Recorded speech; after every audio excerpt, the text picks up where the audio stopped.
Are you a little bit sick of the same Premier League clubs winning the league all the time? Well, I am. Money has categorically taken over football in recent times, and the rich are only getting richer. Man City have won the Premier League now 5 times out of the last 6 seasons. There has also been periods of dominance from Man United, Liverpool, Chelsea, and Arsenal since the Premier League was introduced. So I have removed them. Yes, they are no longer Premier League clubs. I have also removed Newcastle because they have a lot of money. A lot of money. So who would win the Premier League without these 6 clubs? In the comments, who would be next in line? Who would come top 4? Who do you think would win the Premier League? Tell me your thoughts. And if you're as excited as me to find out what happens, then like this video, subscribe to my channel, because I can promise you some incredible Football Manager content. Now, personally, I'm imagining a Tottenham and Aston Villa title race here. But wouldn't it be very Tottenham to still not win a cup? That would be such a Spursy thing. And they're right, Tottenham fans. So let's dive into the action. So welcome to the new Premier League table. As you can see, the 6 clubs previously mentioned are not here anymore. So Man City, Man United, Chelsea, Arsenal, Liverpool and Newcastle have been removed from the pyramid. They've not actually been removed. They've just been demoted lots of divisions.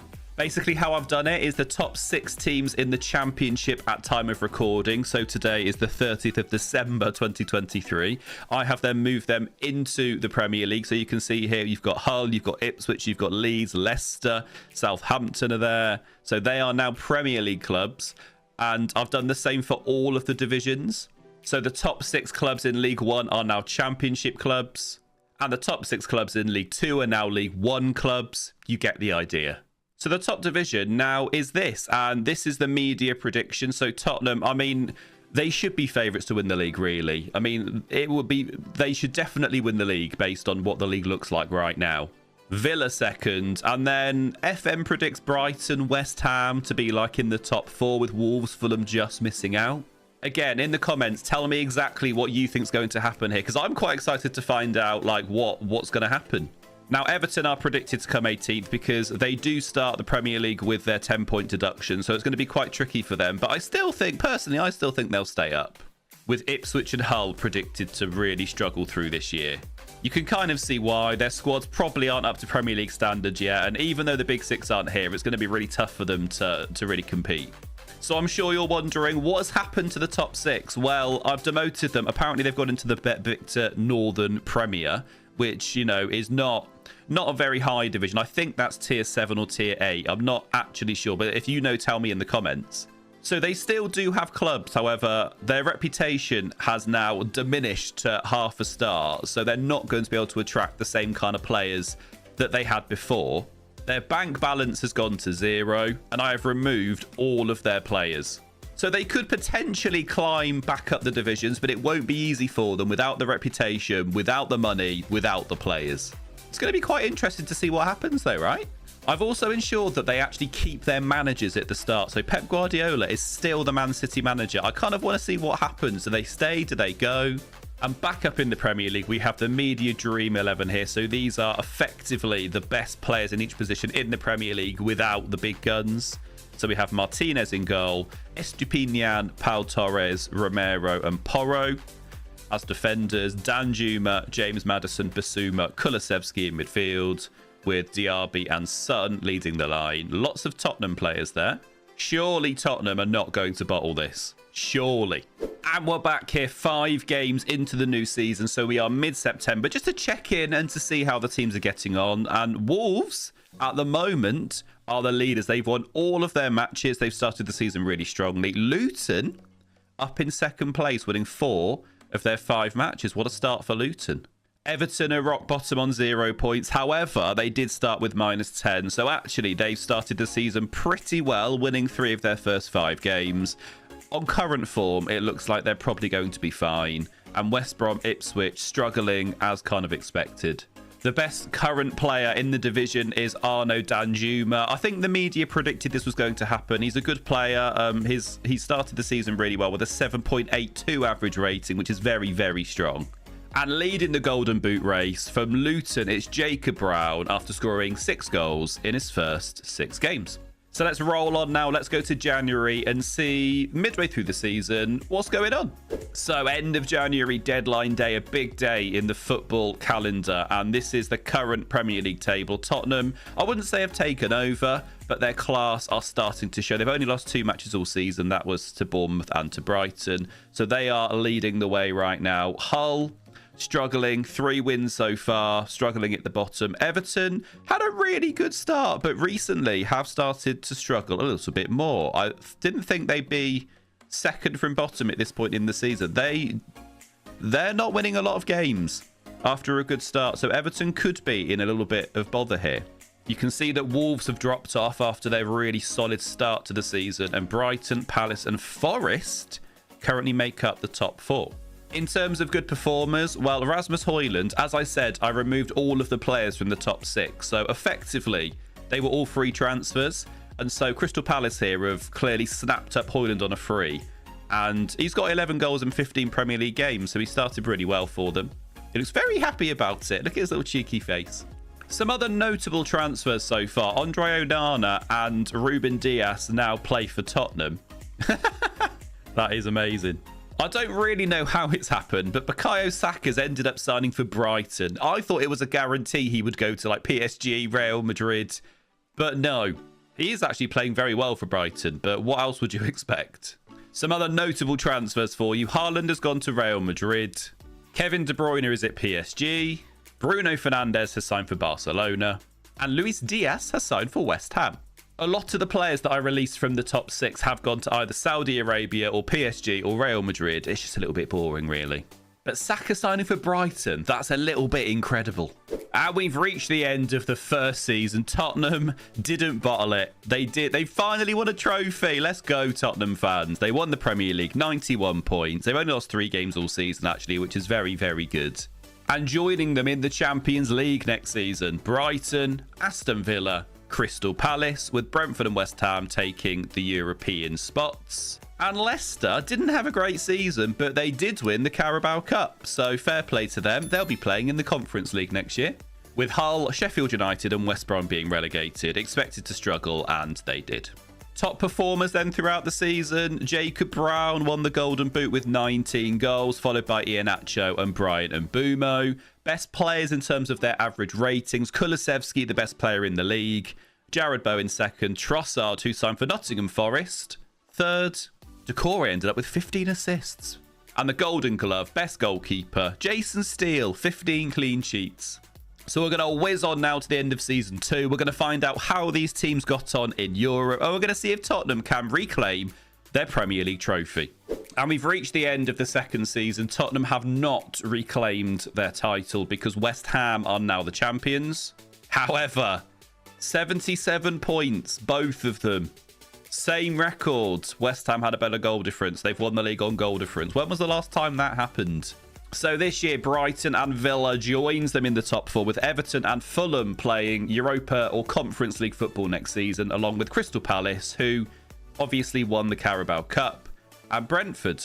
The Golden Boot this season was shared between Cody Gakpo of Aston Villa and Calvert-Lewin of Everton, and the best player in the division is Saka, who I still can't believe plays for Brighton. Just like to focus on the media Dream 11 for a second, because some strange things have happened. What sticks out there? What there makes you think, what on earth?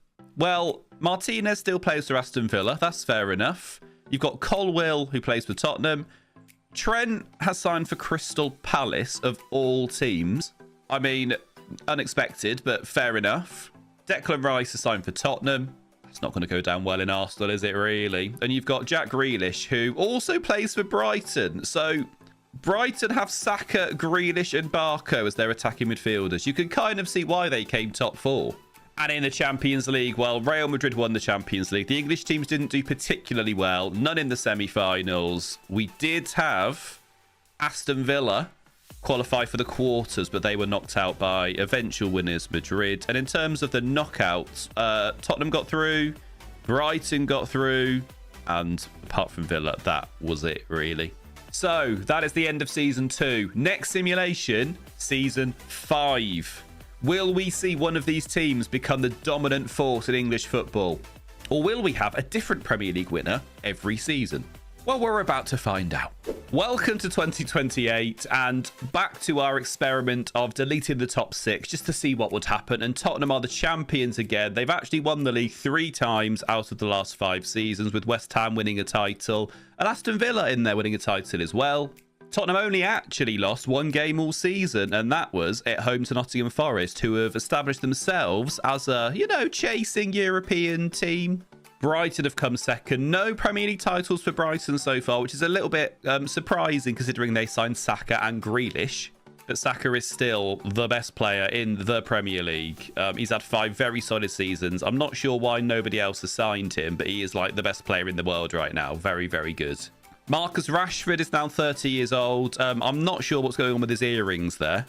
He doesn't look like a footballer.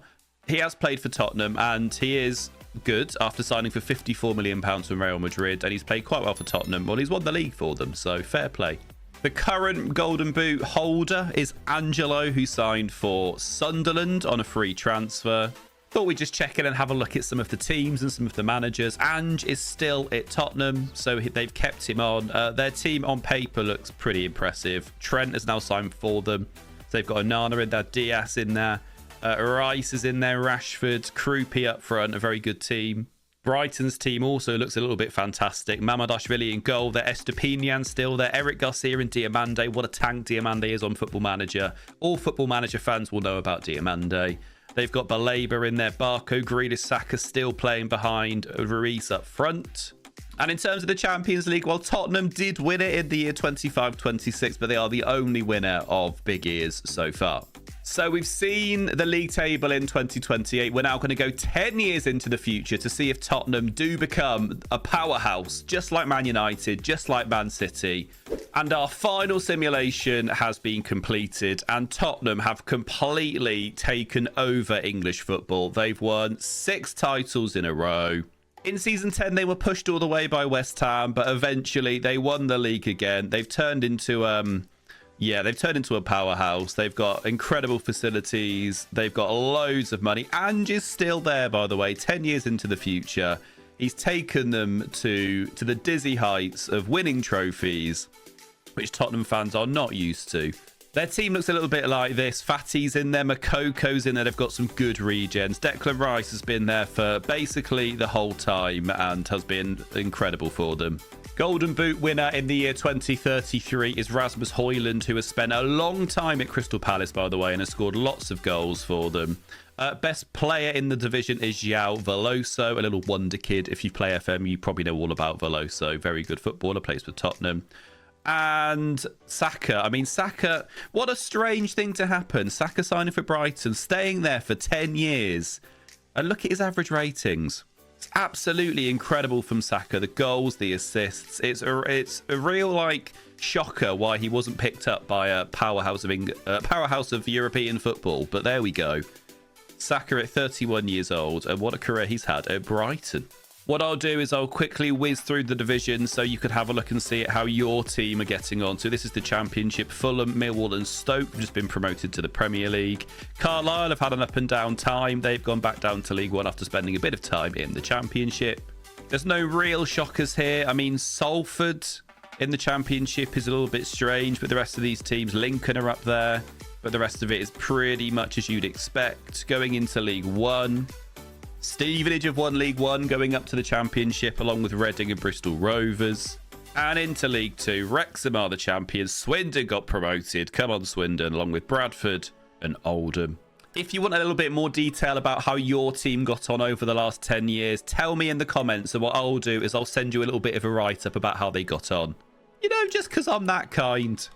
And in terms of Champions Leagues, there's no real shockers here. AC Milan, Real Madrid, PSG are kind of winning it every year. We know that Tottenham won it once, which is pretty cool.